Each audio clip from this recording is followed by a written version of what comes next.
Mina olen Laura, kristlane, abikaasa, 3 lapse ema ja 3D kogukonna juht. Oled kogukonna keskel või ekraani taga jõudnud jutluste seeriani, mis käsitleb Danieli raamatut piiblis. Oled see piibli ja loo algusega tuttav või mitte, siis usun, et tänane osa võib sulle igal juhul mõtteainet pakkuda. Möödunud nädalal kõneles Magnus meile sellest, kuidas Jumal päästis 3 ustavat noormeest, Sadraki, Meesaki ja Abednego tulisest ahjust. Lapsena oli see minu lemmik piiblilugu. Tundus hämmastav, kuidas on võimalik tuliste leekide käest elusalt ja veelgi enam vigastusteta pääseda. Ka kuningas Nebukadnetsarile ei jäänud see Jumala imetegu märkamata. Veel hiljemgi Danieli raamatu 3. peatüki lõpus kinnitas ta. Kui suured on tema tunnustähed ja kui vägevad on tema imeteod. Tema kuningriik on igavene kuningriik ja tema valitsus on põlvest põlve. Nebukadnetsar koges Jumala väge, kuid siiski võib öelda, et tema süda ei muutunud seepeale veel täielikult. Jumala väe tunnistajaks olemine ei tingi alati südame muutumist. Kui ma olin 2-aastane, kolisime me perega Lasnamäelt Kasisabas asuvasse kortermajja. Saime tuttavaks meie naaberkorteris elava naisega. Aja jooksul selgus, et ta tegutseb nõiana. Tema korterisse kogunesid igal laupäeval inimesed, kes soovisid tema käest nõu saada. Maja parkla oli nendel päevadel autosid täis. Kui ta hiljem kuulis, et oleme kristlased, ütles ta, et kui meie perekond sinna majja kolis, tundis ta kohe, et majja tuli hea vaim. Minu peas tekitas see koheselt suure küsimuse. Kui ta teadis, milline on hea vaim, siis miks ta ise otsis abi kuskilt mujalt? Miks ta ei olnud valinud olla hea vaimu poolel? Ta tunnetas Jumala väge, kuid tema süda ei muutunud. Just nõnda oli ka Nebukadnetsariga. Ta oli näinud 3 või tegelikult isegi 4 meest tulises ahjus ja ülistanud seepeale Jumalat, kuid Jumal ei olnud muutunud tema jaoks isiklikuks. Aga just Danieli raamatu 4. peatükis, mida täna käsitleme, see juhtub. Nebukadnetsar kogeb isiklikult Jumala väge. Kuidas see siis kõik võimalikuks saab? Hirm on see, mis lahutab Nebukadnetsari tõest. Kuningas näeb teise unenäo, mis raputab ja hirmutab teda sedavõrd, et ta otsustab abi otsida. Ta kutsus enda juurde kõik Paabeli targad, ennustajad, nõiad, kaldeateadjad ja tähetargad, kuid mitte keegi ei seletanud tema unenäo tähendust. Lõpuks pöördub ta Danieli poole, öeldes, Beltsassar, ennustajate ülem, ma tean, et sinus on pühade jumalate vaim ja et ükski saladus ei tee sulle raskust. Siin on mu unenäo nägemused, mis ma nägin. Ütle selle tähendus. See tähendab, et ta kordab sama mustrit nagu Danieli raamatu 2. peatükis. Kõigepealt pöördub ta iseeneseslike vahendite poole, nagu astroloogid, ennustajad, nõiad. Ja alles siis, kui keegi ei suuda tema unenägu seletada, pöördub ta Danieli poole. Millest see unenägu siis jutustas? Ma loen piiblist. Ma vaatasin ja näe, keset maad oli üks puu ja selle kõrgus oli suur. Puu kasvas ja muutus tugevaks, selle kõrgus ulatus taevani ja seda oli näha kogu maa äärteni. Seal olid ilusad lehed ja palju vilja ning seal oli toidust kõigile. Selle alla oli varju loomadele ja selle okstel elasid taevalinnud ning kõik liha toitis ennast sellest. Puukujund on iidsetes Lähis-Ida tekstides väga tavaline metafoor kuninga või impeeriumi kohta. Maa keskel tähendab, et puu asus keskpunktis, nii et kõik võisid seda näha. Ilmselgelt tajus kuningas end ise selles sümbolis. Ja vaata, püha ingel astus taevast alla. Ta hüüdis valjusti ja ütles nõnda. Raiuge puu maha ja laasige sellelt oksad, rabage sellelt lehed ja puistake vili laiali. Siis põgenevad loomad selle alt ja linnud selle okstelt, aga juur jätke maa sisse. Raud ja vask ahelasse aasa rohu peale. seda kastetagu taevakastega ja koos loomadega olgu tal osa maarohust. Tema inimsüda võetagu ja temale antagu looma süda. Ja 7 aega käigu temast üle. See käsk oleneb inglite otsusest ja see asi pühade sõnast. Selleks, et elavad tunneksid, et kõige kõrgem valitseb inimeste kuningriigi üle. Annab selle, kellele ta tahab ja tõstab selle üle kõige alama inimese. Ehkki Nebukadnetsar ei olnud unenägudes seletaja, mõistis ta, et unenägu midagi head ei tähenda. Kuigi ta oli eelnevalt kogenud, et Daniel suudab tõlgendada unenägusid, polnud ta veel Jumala ees alandunud. Tema maailmapilt oli endiselt paganlik. Ta ei tahtnud kuulda ebameeldivat tõde ning järgis seletuse otsimisel tavapärast babüloonlastest tarkade hierarhiat. Kujuta ette inimest, kellel on terviseprobleemid ja kes tunneb diagnoosi ees hirmu. Ta väldib arsti juurde minemist, kuigi teab, et just seeläbi võiks ta jõuda lahenduseni. Hirm halva uudise ees hoiab teda otsustamast ja tegutsemast, kuni olukord muutub kriitiliseks. Võib-olla oled sina isegi sarnases olukorras olnud. Samamoodi käitus ka Nebukadnetsar.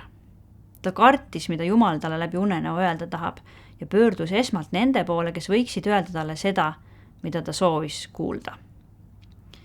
Hirm tõe ees tõrjus teda Jumalast kaugemale. Uhkus toob alanduse. Lõpuks lülitub mängu Daniel. Kui Nebukadnetsar talle oma unenäo jutustab, jääb ta hämmeldunuks ja kõhkleb, kuni kuningas teda julgustab. Ta mõistab, et see unenägu kuulutab kuningale rasket karistust Jumala käest. Daniel tõlgendab unenäo ausalt ja kutsub kuningat patust pöörduma. Ta ütleb, et suur puu, mida Nebukadnetsar nägi ja mis ulatub taevani ja toidab kõiki, on tõepoolest tema, kuningas, kes on kasvanud ja saanud suureks ja tugevaks ning kelle valitsus ulatub maailma äärteni. Ta saab hoiatuse. Puu raiutakse maha, kuid känd jäetakse. Kuningas kaotab oma mõistuse ja au, kuni tunnistab, et Jumal on kõige kõrgem. Seepärast, kuningas, lase enesele meeldida mu nõu, vabasta ennast oma pattudest õigluse läbi ja oma ülekohtu tegudest viletsate peale halastades, et su õnn võiks kesta. Daniel seletab kuninga unenäo ja annab nõu, mida tuleks teha, et rahu ja stabiilsuse periood enne kohut võiks pikeneda. Tekstist võib jääda mulje, et kui Nebukadnetsar parandaks meelt, võiks ähvardatud karistus jääda ära. Aga tegelikult tekst ise ei maini otseselt, et kohus tühistataks. Pigem tundub, et karistus peab igal juhul tulema. Et tuua kuningas Nebukadnetsar võiks jõuda tõelise Jumala tundmiseni. Kuid kui ta pöördub oma pattudest, saab ta nautida pikemat rahuperioodi. Paraku ei võta Nebukadnetsar seda hoiatust piisava tõsidusega. Aasta hiljem kiitleb ta taas kord oma vägevusega ja ütleb teiste ees: eks see ole suur Paabel, mille mina oma vägevusega läbi ehitasin. Hetkega täitub prohvetlik sõna. Nebukadnetsar kaotab mõistuse. Ta aetakse inimeste seast ära ja ta käitub nagu loom. Piibli uurijad arvavad, et ta võis kannatada haruldase psüühika häire all, mida nimetatakse lükantroopiaks, mis paneb inimese arvama, et ta on loom. Sageli küsitakse, miks halvad asjad juhtuvad heade inimestega. Nebukadnetsari lugu on selle kohta hea näide. Kui tema ellu poleks tulnud seni nägematut väljakutset, poleks ta suutnud mõista, kuivõrd minimaalset kontrolli omab inimene ning kui suur ja vägev on Jumal. Sarnaselt võivad ka meie ajastu kriisid panna inimesi Jumala ees alanduma ja mõistma, kuivõrd sõltuvad oleme me Jumalast. Olgu selleks siis sarnaselt Nebukadnetsarile ootamatu tervise või vaimse tervise probleem või hoopis koroonapandeemia, Ukraina sõda, lähedase kaotus, majanduslik krahh või midagi muud. Kui meie pere esimene laps Herbert sündis, ei olnud ta koheselt see filmilik, ilus ja näost roosa nuttev beebi, vaid sinine ja elutu. Arstid tõttasid temaga intensiivravi osakonda ning minul ja abikaasal valitses olukorraga seoses täielik teadmatus. Sellel hetkel mõistsime samamoodi, et saame loota vaid Jumalale. Mitte keegi teine ei saanud meile selles olukorras midagi lubada või tõestada, veel vähem rahu või kindlustunnet pakkuda. Tänu Jumalale, Herbert hakkas hingama. Me saime paari nädala möödudes haiglast koju ning täna kasvab meie peres tugev, terve ja tark 6-aastane. Mis sai aga selles loos edasi loomastunud Nebukadnetsarist? Alandus oli see, mis viis kuninga tõelise pöördumiseni.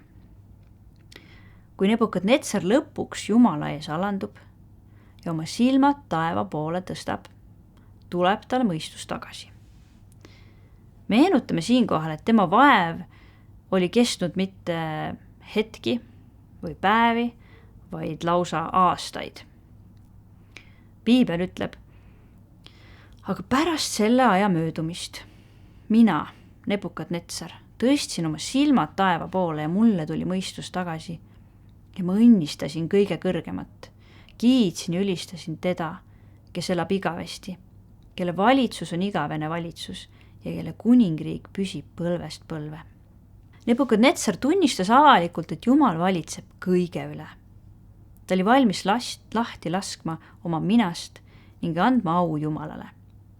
Ja just sel samal hetkel vabanes ta end kammitsenud ahelatest. Jumala eesmärk ei ole inimest alandada või hävitada, vaid tuua inimene tõelise pöördumiseni. Jumala avalik tunnistamine on kõnekas ka täna. Olgugi, et elame sõnavabaduse ajastul, ei pruugi mitte igas seltskonnas, klassikollektiivis või töökohal Jeesusele järgnemise tunnistamine lihtne olla. Minu lapsed käivad küll kristlikus lasteaias, kuid mitte kõik pered ei ole seal sarnase taustaga. Mäletan, kui mu 4-aastane tütar ühel päeval lasteaiast koju tuli ja pisar silmil rääkis, et kui ta oma rühma poistele ütles, et Jumal teab kõike, siis nad hakkasid selle üle naerma. Näha oli, kuidas juhtunud talle tõeliselt haiget tegi.